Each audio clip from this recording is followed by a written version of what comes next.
नमस्कार, मी सिद्धांत पुन्हा एकदा नवीन व्हिडिओमध्ये आपलं स्वागत। आजच्या या व्हिडिओमध्ये आपण या सर्कल या चॅप्टर वरती एक बोर्डच्या परीक्षेमध्ये आलेला क्वेश्चन पाहणार आहोत। बघा, हा क्वेश्चन मार्च 2023 मध्ये 3 मार्कासाठी क्वेश्चन आला होता।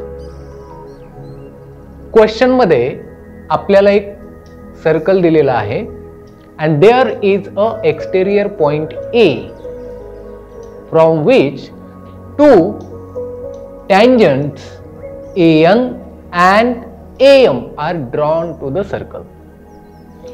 म्हणजे काय केलंय, आपल्याला एक सर्कल दिलेला आहे आणि त्या सर्कलच्या बाहेर असलेल्या A पॉइंट वरून AN आणि AM ह्या दोन काय काढलेले आहेत, टँजंट काढलेले आहेत। तसंच दुसरी माहिती आपल्याला काय दिसते, point on AM that is B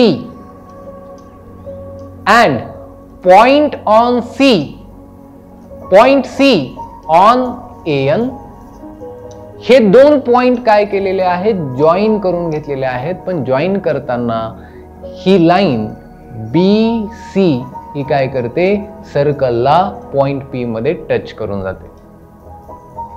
म्हणजे आपल्याला इथे काय मिळाला, एक ट्रायंगल मिळाला ACB। बघा, कॉर्ड नाहीये, टँजंट वाले डायरेक्ट क्वेश्चन नाहीयेत, थोडीशी अरेंजमेंट वेगळी करून पण सर्कलच्याच कन्सेप्टला धरून हा क्वेश्चन आहे। बघा काय विचारले, प्रूव्ह दॅट AM, बघा AM काय आहे, A पासून M पर्यंत, म्हणजे हे काय आहे, एक टँजंट आहे। Prove that AM is equal to half of perimeter of triangle ABC। triangle ABC बघा कोणता आहे, A, B आणि C।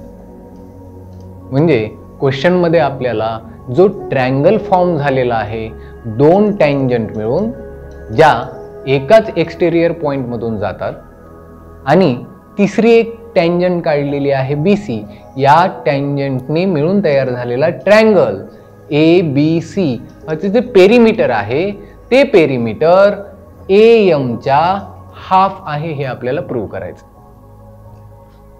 बघा, बघता क्षणी हा प्रॉब्लेम आपल्याला जमत नाही असा फिलिंग येत असेल बऱ्याच जणांना, पण तुम्ही ह्या प्रॉब्लेम कडे व्यवस्थितपणे पाहिलं तर आपण एक कन्सेप्ट शिकलेलो आहे। काय कन्सेप्ट शिकलेलो आहोत की एखाद्या सर्कलला एक्सटेरियर पॉइंट मधून जर टँजंट काढलेले असतील तर त्या टँजंट काय असतात, कॉनकरंट असतात।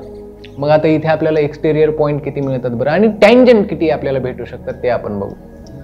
बघा, पॉइंट A पासून AN आणि AM हे टँजंट आपण आधीच बघितलं, पण तसंच पॉइंट B पासून समजा थोड्या वेळेसाठी हे आपण ट्रायंगल विसरून गेलो आणि लक्षात घेतलं की पॉइंट B पासून सुद्धा BM आणि BC अशा प्रकारे टँजंट होते, पण सेगमेंट, टँजंट सेगमेंट कोणता आहे, BP आणि BM हे काय आहे, टँजंटचे सेगमेंट आहे। तसंच C पॉइंट वरून सुद्धा आपल्याला दोन टँजंट सेगमेंट भेटतात, CN आणि CP। बघा, काहीतरी लॉजिक जुळते आणि आपल्याला हे माहिती आहे की एक्सटेरियर पॉइंट मधून काढलेले जे टँजंटचे सेगमेंट असतात त्या सेगमेंटची लांबी, लेंथ काय असते, सारखी असते, दे आर कॉनकरंट। म्हणजे आपल्याला हाच रूल इथे काय करायचा आहे, अप्लाय करायचा आहे। Tangent drawn from an exterior point, बघा इथे कन्सेप्ट समजून सांगण्यासाठी एक डायग्राम काढलेली आहे। Tangent drawn from an exterior point, इथे एक्सटेरियर पॉइंट काय दिसतो आपल्याला, point P to the circle are congruent tangent segment। मग आता इथे tangent segment कोणता आहे, PM and ही वाली PN, हे दोन tangent segment आहेत। आणि हा नियम आपल्याला काय सांगतो, हे दोन tangent segment जे झालेले आहेत ते काय असतात, कॉन्ग्रंट, म्हणजेच काय असतात, आपण त्यांना इक्वल म्हणू शकतो। म्हणून मी इथे काय केलेलं आहे, डॅशच्या माध्यमातून ते इक्वल दाखवलेलं आहे। बघा, याच थेरमचा याच नियमाचा वापर करून आपल्याला हा प्रॉब्लेम सोडवायचा आहे. तर वेळ न घालवता लक्ष देऊन बघा मी स्टेप कशा करतो आणि इथे या नियमाचा ॲप्लिकेशन हेल्प घेऊन आपण कशा प्रकारे आपल्याला जे प्रूव्ह करण्यासाठी विचारलं आहे त्या प्रूफपर्यंत बघा आपण प्रॉब्लेम समजून घेतला. कोणता ॲप्लिकेशन म्हणजे आपल्याला कोणता थेरम शिकलेला आहे जो इथे ॲप्लिकेबल होईल तो थेरम पण आपण पाहून घेतला. तर आपण डायग्रामवरून सोडवण्यासाठी काय करता येईल पाहू. बघा एक्सटेरियर पॉइंट ए पासून दोन टँजंट सेगमेंट आहेत. त्या टँजंट सेगमेंट आपण काय करू शकतो इक्वल लिहू शकतो. That is AN is equal to AM first. ठीक आहे. सेकंडली मला C पॉइंट पासून पण दोन टँजंट सेगमेंट दिसतात. ते CN and is equal to CP हे पण मी लिहू शकतो. आणखीन तिसरा पॉइंट B जो एक्सटेरियर टू द सर्कल आहे इथून सुद्धा दोन टँजंट सेगमेंट आहेत. That is BP and BM म्हणजे BP is equal to BM असं मी लिहू शकतो. बघा ऍप्लिकेशन केलं. त्या ऍप्लिकेशन वरून आपण जो नियम शिकलो त्याच्यावरून आपण काय माहिती लिहू शकतो ते आपण इथं लिहून घेतलेलं आहे. आता आपल्याला ट्रायंगलची पेरिमीटर बघायचं आहे. कुठला ट्रायंगल दिलेला आहे ट्रायंगल ABC म्हणजे ट्रायंगल ABC.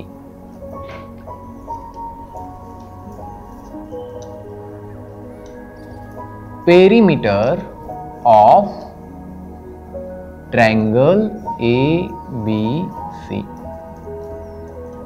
बघा पेरिमीटर म्हणजे काय असतं ट्रायंगलच्या ज्या 3 साइड आहेत त्या 3 साइडच्या लेंथचं काय असतं ॲडिशन असतं आणि ते ॲडिशनच आपल्याला लिहायचं आहे. बघा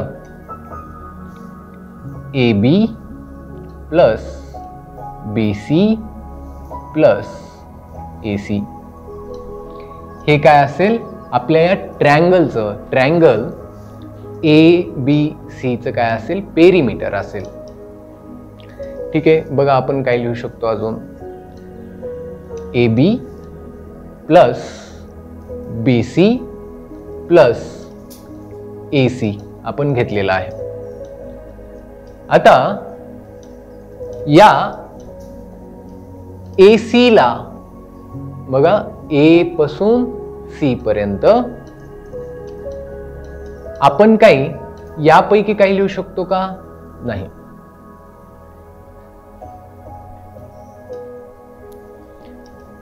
तर बघा ट्रायंगलच्या पेरिमीटर साठीच्या फॉर्म्युल्यानुसार मी ट्रायंगल ABCच्या तिन्ही साइडचं ॲडिशन घेतलं म्हणजे आपल्याला काय मिळतं पेरिमीटर मिळतं.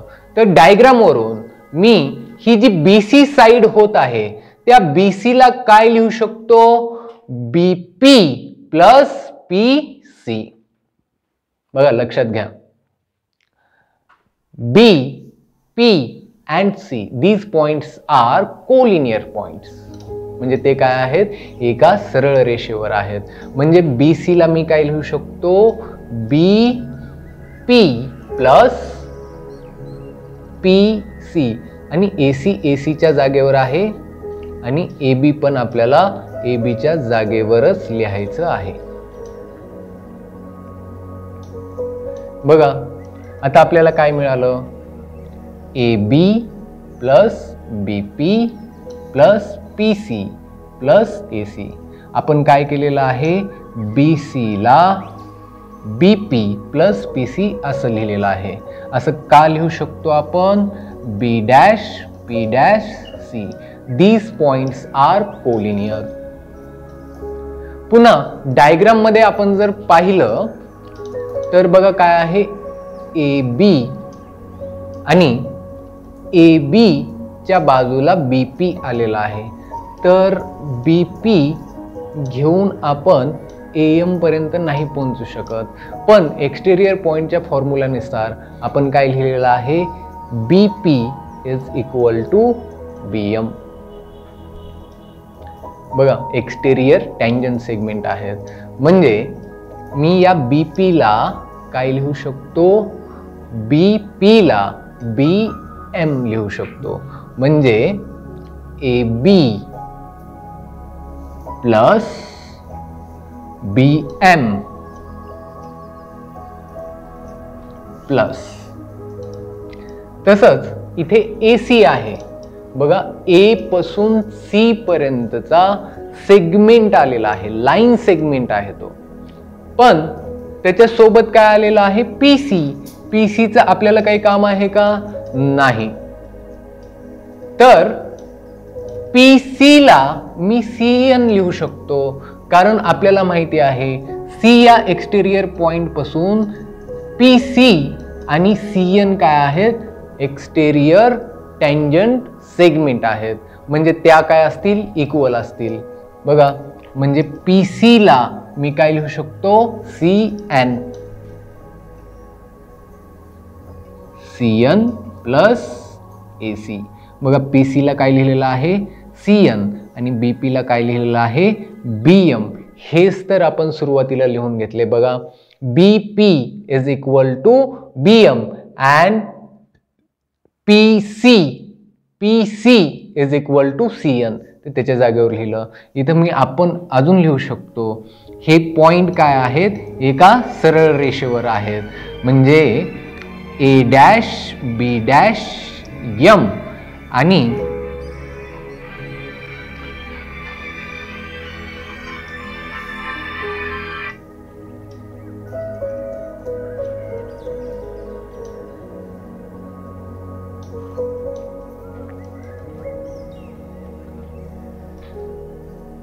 तर ABM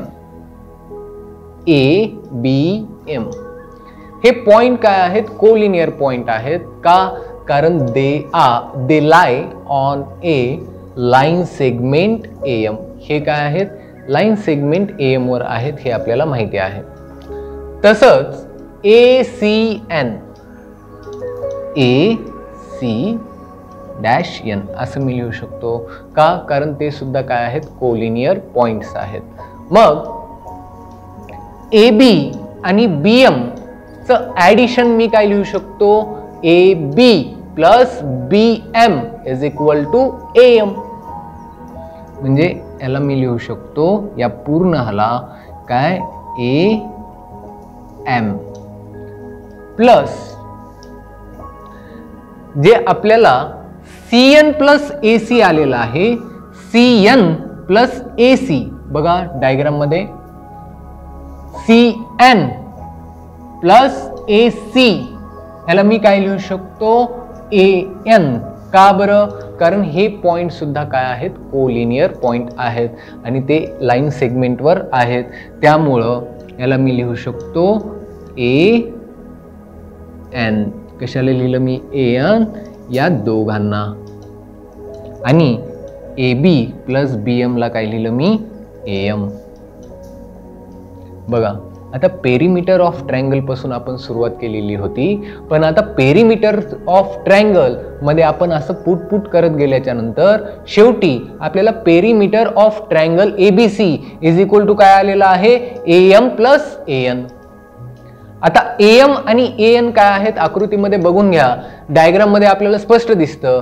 AN and AM are the tangent segment from exterior point A. आता तुम्हाला चटकन क्लिक झालंच असणार आहे की AN आणि AM ची लेंथ काय आहे, इक्वल आहे. They are concurrent. ते आपण सुरुवातीलाच लिहून घेतलेलं आहे. म्हणजे आता आपल्याला फक्त ऑब्झर्व करायचं आहे, इथं आपल्याला AM पाहिजे, बरोबर. म्हणजे AM is equal to 1/2 perimeter of triangle ABC आलेलं पाहिजे. मग आता आपल्याकडं AM पण आलेला आहे, AN पण आलेला आहे. मग AN च्या जागेवर मी काय करू शकतो, AM पुट करू शकतो. का बरं, कारण एक्सटेरियर पॉइंट पासूनचे टँजंट सेगमेंट इक्वल असतात हे आपण पाहिलं. मग आपण तेच करणार आहोत. पुट